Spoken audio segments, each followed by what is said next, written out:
Bismillahirrahmanirrahim. Assalamualaikum warahmatullahi wabarakatuh. Apa khabar semua murid? Maklimah harap semua dalam keadaan sihat dan sentiasa ceria lah berada di rumah. Okey, insya-Allah hari ini 4 Julai kita akan ulang kaji sedikit daripada pembelajaran kita minggu lepas, iaitu kata adjektif perasaan dan kata adjektif jarak. Okey, insya-Allah dah. Okay, jadi sebelum kita mulakan kelas, Muallimah harap semua berada dalam keadaan selesa dan bersedia untuk meneruskan kelas PDPR kita pada hari ini. Dan pastikan seperti biasa murid-murid kena sediakan peralatan alat tulis, apa lagi, alat tulis, buku yang sepatutnya lah untuk meneruskan kelas kita pada hari ini. Dan insya-Allah untuk kelas bahasa Melayu hari ini kita tak ada latihan menulis dah. Hari ini Muallimah bagi special sikit dekat semua murid-murid tahun 3. Hari ini bahasa Melayu tak ada latihan menulis. Kita akan jawab kuis. Okey. Jadi Muallimah harap murid-murid bersedia dah. Okey, sebelum kita mulakan kelas, seperti biasa sebelum mulakan kelas kita mesti baca doa. Baca doa. Semoga kelas kita ni Allah permudahkan dan awak pun semoga Allah beri kefahaman yang baik kepada murid-murid semua. Okey, insya-Allah semua tanda tangan dan baca doa bersama dah. Bismillahirrahmanirrahim. Allahumma aftah alaina hikmataka wanshur alaina min khazaini rahmatika ya arhamar rahimin. Rabbi shrah li sadri wa yassir li amri wahlul 'uqdatam min lisani yafqahu qawli. Rabbi zidni ilman warzuqni fahman waj'alni minal mu'minin. Innahu min Sulaiman wa innahu bismillahirrahmanirrahim. Inni ra'aitu ahada asyara kawkaban wasyamsa wal qamar ra'aituhum li sajidin. Amin ya rabbal alamin.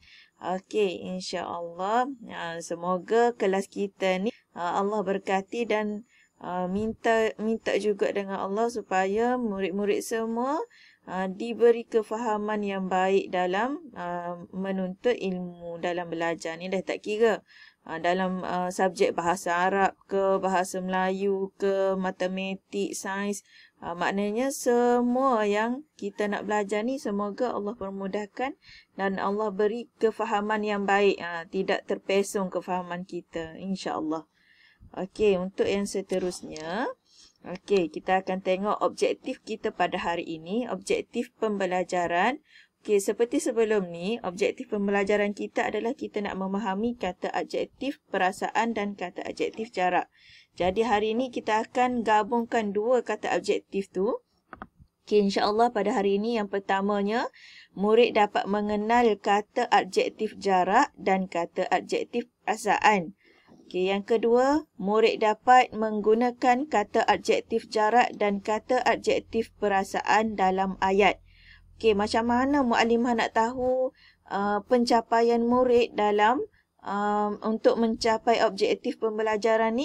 Okey, Muallimah kita akan tengok berdasarkan kuis nanti. Okey, semua ni Muallimah nak tahu murid-murid semua faham ke tidak dalam pembelajaran kita pada tajuk kata adjektif ni. Muallimah nak tahu murid faham ke tidak.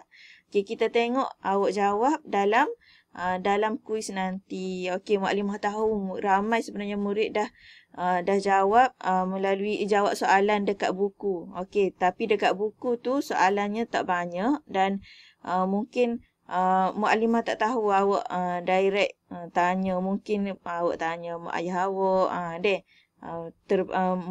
Ibu bapa awak bagi jawapan ke Mukadimah tak tahu. Jadi melalui kuis ni, Mukadimah harap semua murid jawab sendiri lepas ni dah. Okey, sebelum kita jawab kuis, Mukadimah akan ulang lagi sekali berkaitan dengan kata adjektif jarak dan kata adjektif perasaan.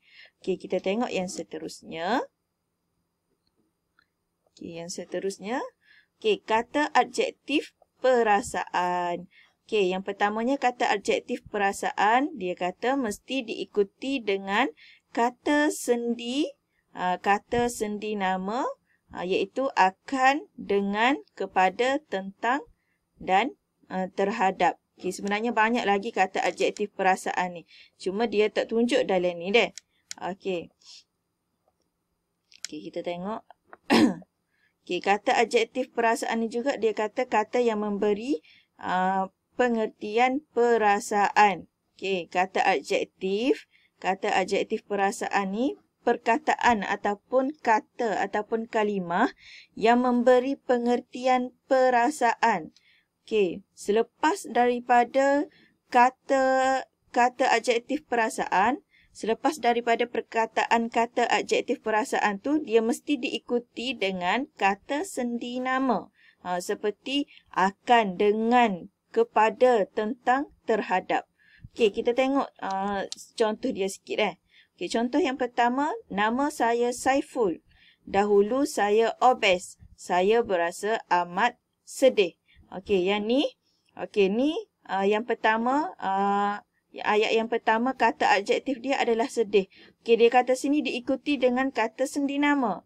Okey, tapi sebab hak ni sebab yang ni kata adjektif perasaan dia duduk di akhir ayat. Jadi tak adalah tiada kata sendi nama. Dia kata sini diikuti dengan kata sendi nama deh. Sekiranya berada di tengah ayat. Okey, ataupun di permulaan ayat. Okey, ayat yang kedua kita tengok. Kini saya gembira kerana berjaya mengurangkan berat badan saya. Oleh itu saya semakin cergas dan sihat. Okey, yang ni ayat ni kata adjektif perasaan ialah gembira. Lepas tu dia kata diikuti dengan kata sendi nama. Selepas gembira ada kerana. Jadi kerana ni merupakan kata sendi nama. Okey, Mukadimah harap semua murid faham apa yang dimaksudkan diikuti dengan kata sendi nama. Okey, seterusnya kita tengok pula kata adjektif jarak. Okey, kata adjektif jarak merupakan kata yang membawa pengertian konsep ruang antara dua keadaan sebagai penerang kata nama. Okey, dia kata adjektif jarak ni awak kena fahamnya ialah dia adalah perkataan yang memberi maksud ruang antara dua keadaan. Okey, tengok dah. Yang pertama, rumahnya jauh di pedalaman. Jauh ni merupakan kata adjektif jarak. Okey, yang ni dia tak ada kata sendi nama dah. Yang ni tak ada kata sendi nama. Yang ada kata sendi nama tadi hanyalah kata adjektif perasaan sahaja. Okey, yang kedua, kedudukan rumah di kawasan kampung itu sangat rapat. Kedudukan rumah di kawasan kampung itu sangat rapat. Okey, rapat merupakan kata adjektif jarak. Okey, perkataan kata adjektif jarak ni kalau Mukadimah tak bagi penerangan pun Mukadimah rasa murid-murid semua dah faham. Sebab bila sebut jauh, jarak, jauh, rapat, hampir, okey, semua perkataan tu menggambarkan jarak. Bila menggambarkan situasi jarak, iaitu dia mesti berlaku ruang antara dua keadaan, maka kata tersebut ialah kata adjektif jarak. Okey, Mukadimah harap semua fahamlah. Ni dikira penerangan kali kedua dah ni. Kali ketiga dah Mukadimah rasa. Mukadimah ulang semula je apa yang kita dah belajar pada minggu lepas. Okey, Dengan penerangan yang sedikit ni, Mukadimah harap murid-murid dapat ingat balik apa yang kita belajar daripada minggu lepas. Sebabnya hari ni insya-Allah murid-murid semua akan jawab kuis dalam link yang Mukadimah akan bagi, dan Mukadimah harap sangat sesiapa yang dapat join, dapat sertai Google Meet nanti, murid-murid boleh jawab boleh jawab kuis tu dalam Google Meet. Mukadimah akan tengok siapa markah yang paling tinggi, dia akan menang lah. Okey, siapa yang ada markah tinggi dia akan menang. Okey. Mukadimah harap semua faham apa yang Mukadimah sampaikan hari ini. InsyaAllah link kuis tu Mukadimah akan bagi dekat grup, dan setakat itu sahaja untuk hari ini. Assalamualaikum warahmatullahi wabarakatuh. Siru ala barakatillah. Semoga